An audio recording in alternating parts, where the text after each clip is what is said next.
بسم اللہ الرحمن الرحیم۔ رسول اللہ صلی اللہ علیہ وسلم نے فرمایا، نیک ساتھی اور برے ساتھی کی مثال کستوری بیچنے والے عطار اور لوہار کی سی ہے۔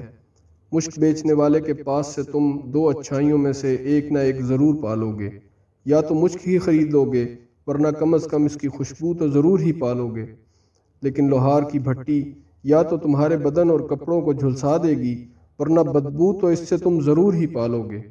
اس حدیث پاک کو میاں محمد بخش نے اپنے اشعار میں کچھ اس طرح سے بیان کیا ہے: چنگے بندے دی صحبت یارو جویں دکان عطاراں، سودا پاویں مول نہ لئیے ہلے آن ہزاراں۔ برے بندے دی صحبت یارو جویں دکان لوہاراں، کپڑے پاویں کنج کنج بئیے چنگاں پین ہزاراں۔ سامعین کرام، ہماری زندگی میں نیک اور اچھے انسان یا ساتھی کا ہونا بہت ضروری ہے۔ نیک انسان ہماری اصلاح کر کے ہمیں دنیا اور آخرت میں کامیاب کر سکتا ہے، جبکہ برا انسان ہماری دنیا اور آخرت دونوں کو تباہ کر سکتا ہے۔